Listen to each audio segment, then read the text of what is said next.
오늘 말씀의 제목은 낙심하지 말아야 할 이유입니다. 여러분, 낙심은 한자의 의미로 떨어질 낙, 마음 심자를 써서 어떤 일로 인하여 마음이 절벽에 떨어져서 기운을 잃은 상태를 낙심이라 말합니다. 그러니까 낙심은 삶의 소망을 잃어버리고 마음의 좌절을 경험하는 것으로 우리 삶의 희망과 기대가 사라질 때 나타나는 것이 바로 낙심입니다. 여러분, 요즘 우리 주변을 돌아보면 신나는 일보다 근심과 걱정, 염려와 탄식의 소리가 들려옵니다. 기나긴 코로나19의 상황이 우리를 우울하게 만들고 힘들게 만드는데, 게다가 부동산 폭등과 함께 찾아온 여러 가지 문제들과 소리 없이 오르는 물가로 인하여 모두를 심란하게 만듭니다. 젊은이들의 상대적인 박탈감과 미래에 대한 불안은 그 어느 때보다 높습니다. 그런데 가만히 생각해 보면 그런 상황들이 비단 오늘만의 문제인가 싶습니다. 물론 코로나19와 같은 눈에 보이지 않는 바이러스가 이렇게 긴 시간 전 세계에 함께 강타한 것은 유례가 없는 일입니다. 하지만 과학의 발달로 전 세계가 하나의 네트워크로 연결되어서 지구촌이라는 하나의 공동체로 그렇게 움직이는 것을 생각해 보면 우리가 좀 더 이 공동체가 큰 공동체가 되었다는 점 외에는 예전이나 지금이나 이러한 문제가 없었던 때는 없었던 것 같습니다. 저는 찬송가 486장 이 세상에 근심된 일이 많고라는 찬송 가사의 가장 앞에 소절을 대할 때마다 우리 인생의 모습을 너무나도 잘 정리했구나 하는 생각이 듭니다. 이 찬양입니다. 이 세상에 근심된 일이 많고 참 평안을 몰랐구나. 2절은 이렇게 말합니다. 이 세상에 공고한 일이 많고 참 쉬는 날 없었구나. 3절, 이 세상에 죄악된 일이 많고 참 죽을 일 쌓였구나.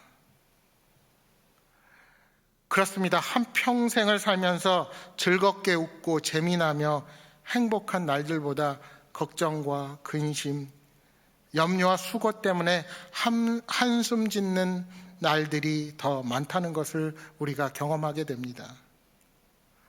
그러나 한숨 지고 걱정하며 날마다 울면서 살기를 원하는 사람들은 아무도 없습니다. 하지만 내 뜻대로 안 되는 것이 바로 세상의 일입니다. 이처럼 우리는 세상에서 어려운 일을 만나고 좌절을 경험할 때마다 그 일을 대하는 두 가지 태도를 나타냅니다. 첫째는 절망하고 포기하는 것입니다. 러시아의 대문호였던 톨스토이가 이런 말을 했습니다.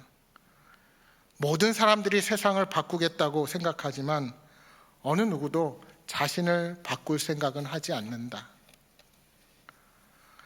바꾸려고 하면 바꿀 수 있는 것이 세상의 일이요, 나 자신의 일입니다.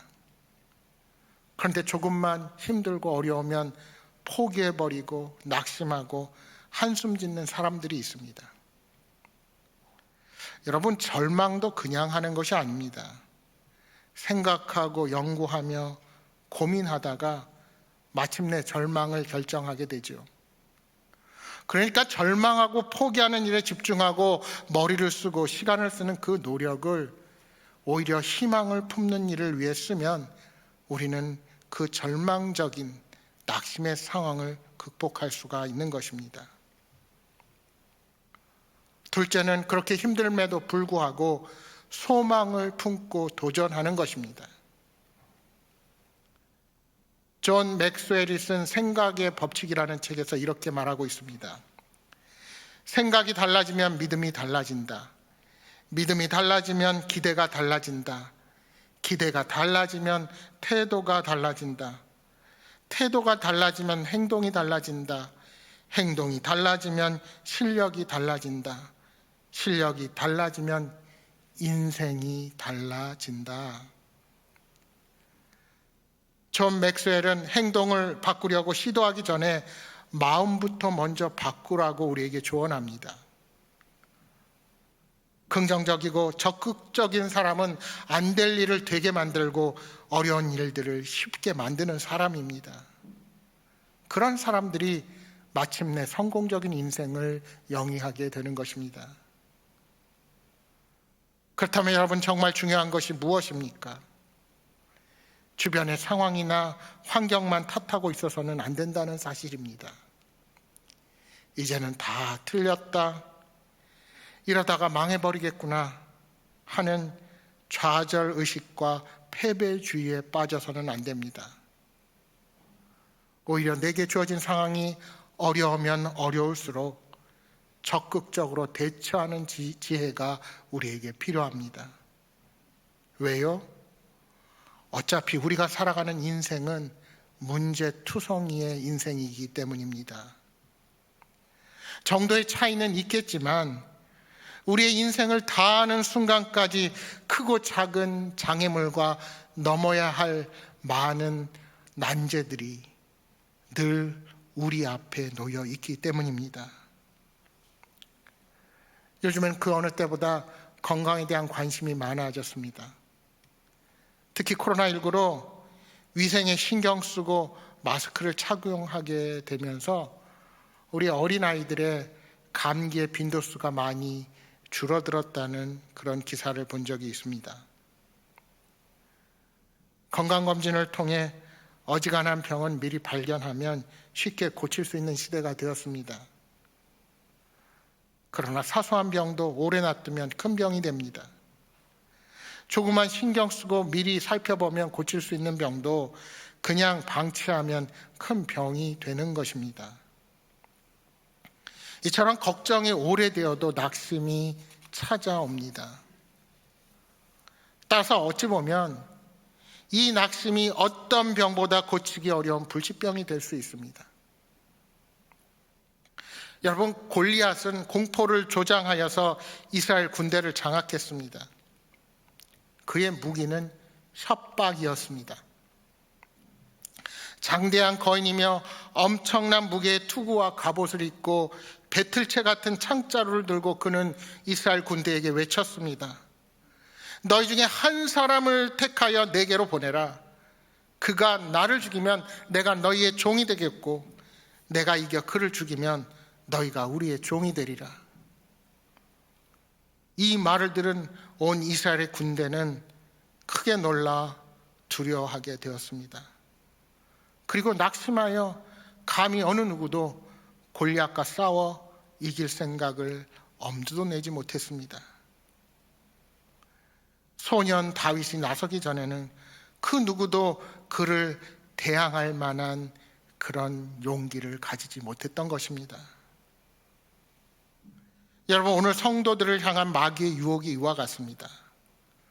성도들을 위협하여 미리 낙심시키는 것입니다. 아예 싸우지 못하도록 미리 겁을 주고 포기하게 만드는 것입니다. 이 사실을 우리 예수님은 잘 아셨습니다.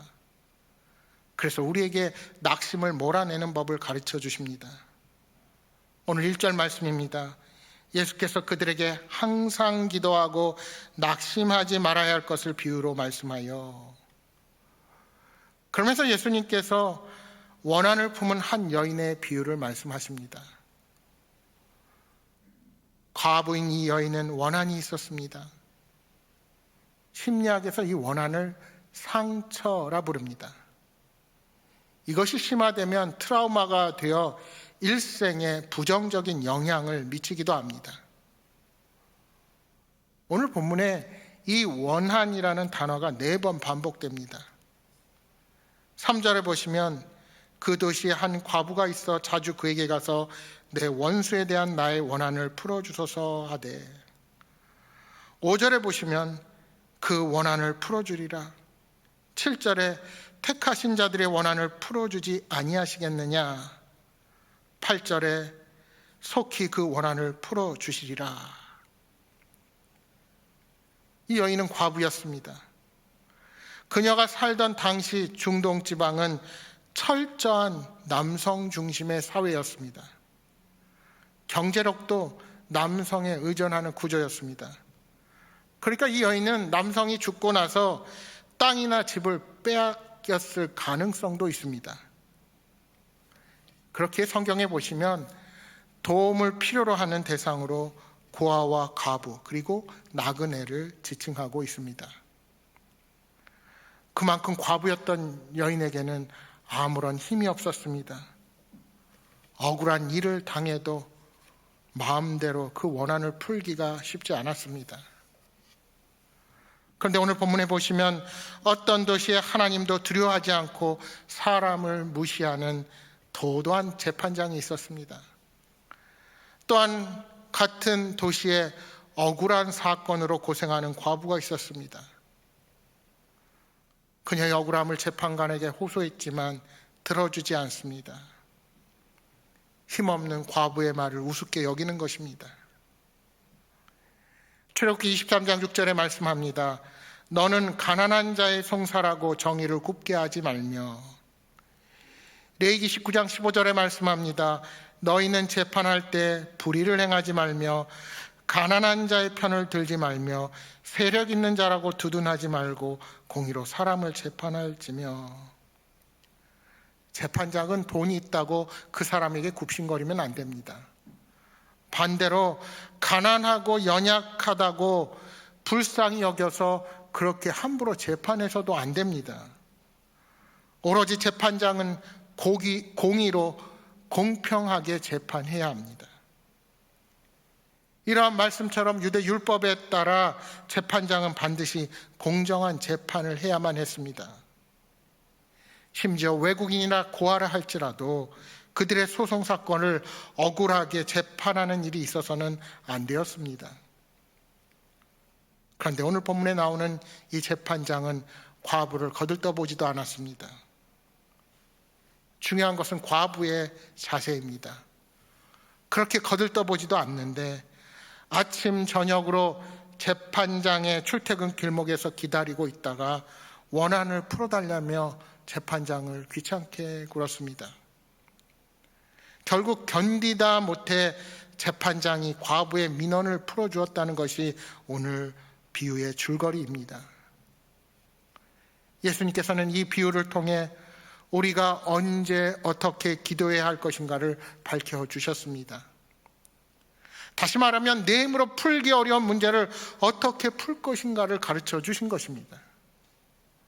우리는 과부와 같은 어려움을 당할 때 우리가 할 수 있는 것이 우리 인생의 재판장이 되시는 하나님을 찾는 것입니다. 이 과부의 문제 해결법을 통해 우리가 가야 할 길을 보게 되는 것입니다.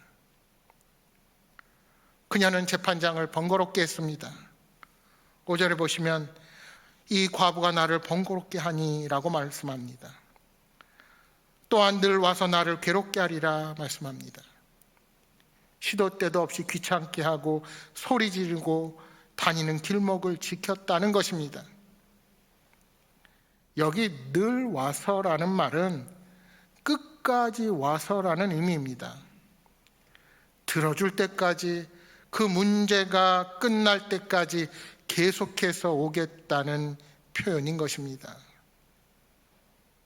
과부가 가진 것은 아무것도 없었습니다. 변호사를 선임할 능력도 없고 집안에 실력자가 있는 것도 아니고 재판장에게 줄을 댈 만한 힘이 있지도 않았습니다.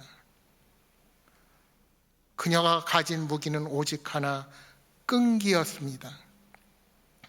그녀가 재판장을 찾아가 자기 사정을 털어놓고 청탁하는 일은 결코 쉬운 일이 아닙니다. 더군다나 재판장은 남자, 그는 여자였습니다. 재판장은 권력을 가진 사람, 그녀는 아무런 힘이 없는 사회적인 가장 약자였습니다. 재판장은 사람을 무시하는 사람이었고 그녀는 여러 면에서 무시당하는 누가 보아도 보잘것없는 여인에 불과했습니다. 그녀는 정당한 절차를 거쳐서 법적 소송을 진행하고 민원을 제출하고 변호사를 세울 만한 그런 형편이 결코 되지 못했습니다. 그래서 그녀가 택한 방법은 오직 하나, 재판장을 밀어붙이는 끈기 작전이었습니다. 번거롭게 하고 늘 와서 괴롭게 하리라. 그녀에게 이보다 더 큰 도전이 어디에 있겠습니까? 사실 재판장과 하나님을 비교하는 것 자체가 바람직하지 않습니다. 그러나 하나님은 이 재판장처럼 어떤 사람의 기도에 귀를 기울이실까요? 여러분, 재판을 받기 위해서 사건 설명서를 작성해서 소장을 제출하고 변호사를 선임하고 법정에 출두해서 신문을 받고 하는 이런 모든 일련의 행위들은 법이 정해놓은 절차입니다. 그러나 우리 하나님은 사건 내용을 직접 자신의 입으로 소리쳐서 내어놓고 도움을 요청하는 사람의 기도를 들어주시는 분이십니다. 우리가 변호사를 법정 대리인이라고 부르지요. 원고가 됐든 피고가 됐든 소송을 제기한 사람은 대리인을 통해서 자신을 변호하고 보호합니다. 그러나 하나님께서는 스스로 와서 내 자신의 사정을 말씀드리는 기도를 대리인이 와서 하는 것보다 더 귀하게 보십니다. 내가 직접 와서 그 사정을 말하는 것을 하나님은 기쁘게 보시는 것입니다. 시편 28편 1, 2절에 다윗은 이렇게 고백합니다. 여호와여, 내가 주께 부르짖으오니 나의 반석이여 내게 귀를 막지 마소서. 주께서 내게 잠잠하시면 내가 무덤에 내려가는 자와 같을까 하나이다. 내가 주의 지성소를 향하여 나의 손을 들고 주께 부르짖을 때에 나의 간구하는 소리를 들으소서. 또한 28절 6절에는 이렇게 고백합니다. 여호와를 찬송하며 내 간구 소리를 들으심이로다. 다윗은 기도할 때 대리인을 내세우지 않았습니다. 그의 주변에는 대리인으로 세울 만한 많은 사람들이 있었습니다. 충성된 많은 부하가 있었고 그의 신앙을 이끌어주는 선지자도 있었습니다. 그러나 다윗은 직접 나의 손을 들고 내가 내 간구하는 소리를 하며 직접 하나님 앞으로 나아갔습니다. 이것이 다윗의 위대한 점이며 우리가 본받을 신앙입니다. 여러분, 우리가 대신할 수 있는 것이 있고 대신할 수 없는 것이 있습니다. 시장에서 물건을 사고 운전하고 집을 지키고 심부름하는 것은 나 대신 누군가가 해줄 수 있습니다. 그러나 태어나는 것, 밥 먹는 것, 결혼하는 것, 죽는 것은 내 대신 누군가가 하지 못합니다. 여러분, 인생사에서 중요한 것은 다른 사람이 대신할 수 없습니다. 물론 나를 위해서 부모나 친지나 이웃이 기도해 줄 수 있습니다. 그러나 제일 좋은 기도는 내가 스스로 하나님 앞에 나아가 구하는 것입니다. 여러분, 나는 예수를 안 믿고 내 주변 사람들이 내 대신 믿고 내가 구원받는 것 불가능합니다. 아무리 어려운 과제, 해결되지 않는 문제도 밤낮 부르짖으면 풀어주시는 분이 우리 하나님이십니다. 그래서 7절에 보시면 하물며 하나님께서 그 밤낮 부르짖는 택하신 자들의 원한을 풀어주지 아니하시겠느냐, 그들에게 오래 참으시겠느냐 하고 말씀합니다. 여기서 말하는 원한이란 간절한 소원과 기도 제목을 의미합니다. 밤낮이라는 것은 시도 때도 없이라는 의미입니다. 밤에도 낮에도 어느 때나 시도 때도 없이 부르짖는 기도의 적극성을 우리 예수님께서 말씀하시는 것입니다. 여러분, 우리가 마시는 물은 그 어떤 액체보다도 점도가 낮다고 합니다. 다시 말하면 어느 액체보다 끈적거림이 적다는 것입니다. 만일 물이 끈적끈적하고 걸쭉하다면 물이 주성분으로 되어 있는 우리의 피가 안에 13만 킬로미터가 넘는 작은 못의 혈관들을 흘러갈 수 없다는 것입니다. 그래서 여러분, 물을 많이 마실수록 우리 안에 피의 점도가 묽게 되고 그 피가 잘 흐르게 된다는 것입니다. 그래서 물을 잘 먹지 않는 분들은 우리 안에 영양분을 잘 공급할 수 없고 노폐물도 잘 뺄 수 없는 것입니다. 그래서 문제가 생기죠. 바로 우리의 기도의 원리가 이와 같습니다. 어떤 이유든 우리의 기도의 통로가 막히면 안 됩니다. 나의 상한 감정이 우리의 기도를 막을 수 있고, 누구와 다투고 남은 감정, 그 불순물의 찌꺼기가 우리의 기도를 막기도 합니다. 숨겨둔 내 죄가 하나님 앞으로 나아가는 기도를 막기도 하고, 의의 고통이나 실패를 경험하면서 하나님에 대한 신뢰를 잃어버리면 그 불신이 우리의 기도를 막기도 합니다. 이처럼 어떤 이유든 어떤 사연이든 기도가 막히면 영혼의 삶, 영적 생명의 삶에는 문제가 생기기 마련입니다.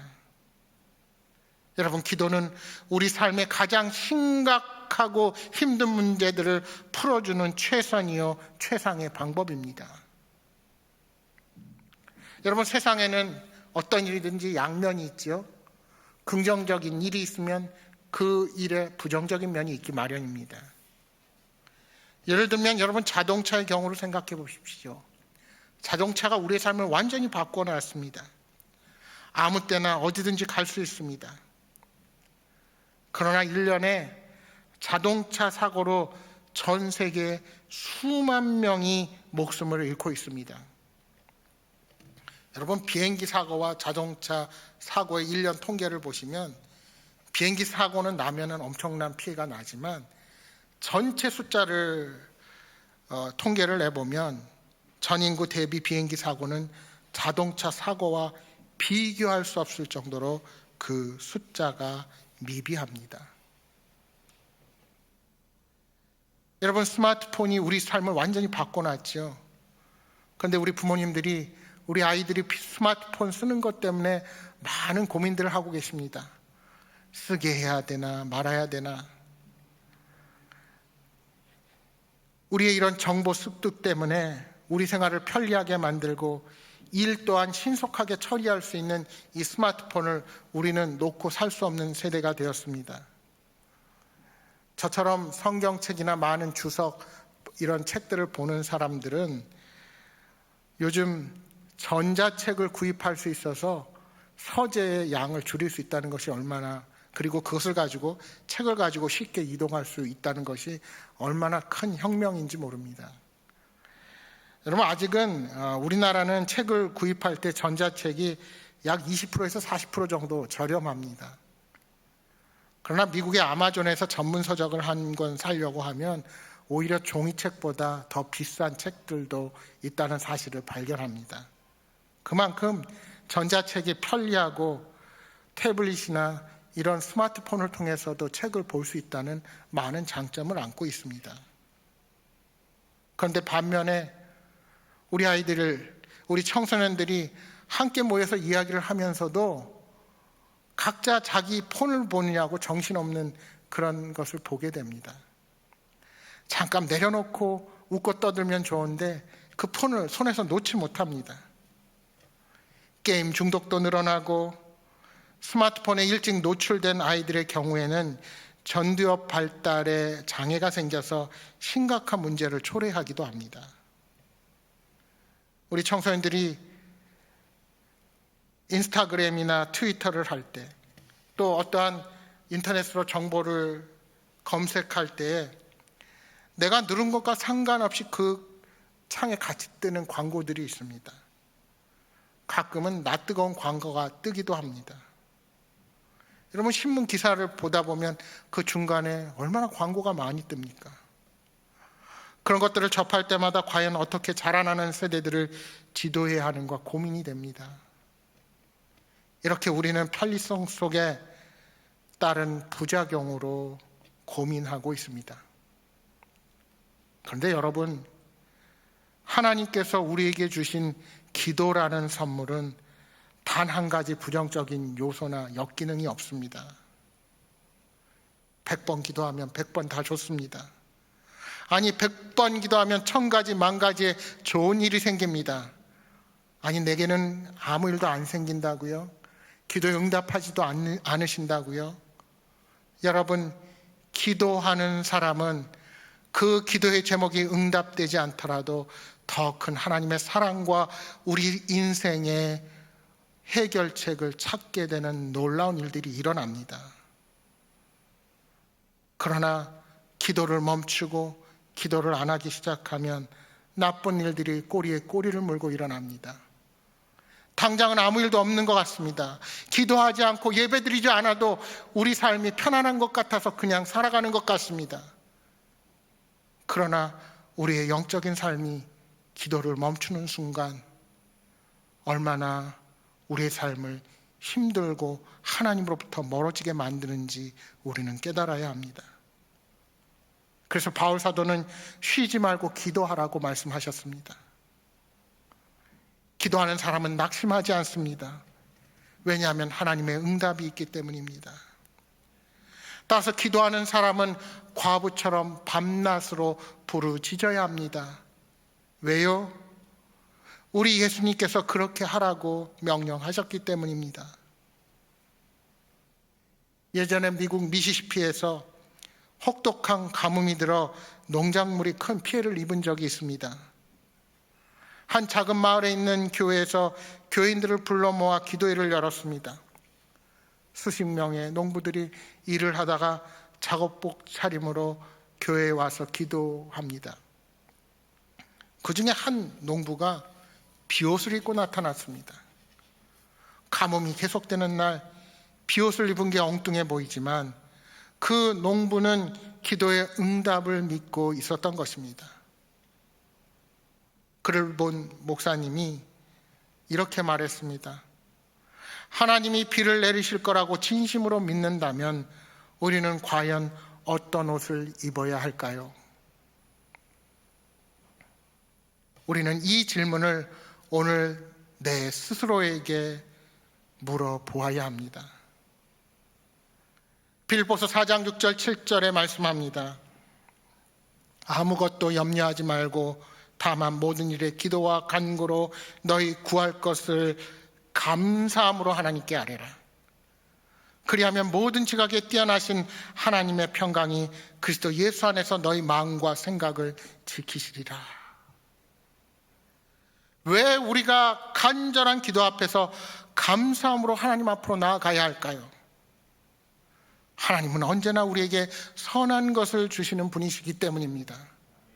그래서 그 기도가 응답되지 않아도 응답될 것을 믿고 미리 감사함으로 주님 앞에 기도해야 하는 것입니다. 믿음으로 기도하면서 우리는 하나님을 더 깊이 알아가고 그분의 우리를 향한 더 놀라운 사랑을 발견하면서 오히려 생각하지 못했던 인생의 더 큰 복을 깨닫게 될 것입니다. 여러분, 간절한 기도의 제목을 놓고 하나님 앞에 믿음으로 나아갈 때 하나님의 응답이 여러분과 함께 하실 줄로 믿습니다. 혹 기도의 응답이 더디올지라도 주님과 교제하며 내 문제를 아뢰을 때 미처 깨닫지 못했던 마음과 생각을 주장하시고 주님께서 참 평안을 여러분에게 허락해 주실 것입니다. 사랑하는 여러분, 기도로 낙심을 물리치십시오. 낙심을 마음속에서 완전히 쫓아내고 날마다 주님 앞으로 간절히 나아갈 때 우리 안에 남아있는 실패와 좌절, 부정적인 사고와 불평이 다 사라지고 온전히 하나님을 신뢰하게 될 것입니다. 성령 하나님께서 여러분과 함께 하셔서 연약한 심령에 담대함을 주시고 기도 가운데 새 힘과 능력을 허락해 주실 줄로 믿습니다. 그 믿음으로 날마다 기도의 응답을 경험하는 기쁨이 충만한 삶이 되시기를 주님의 이름으로 축복합니다.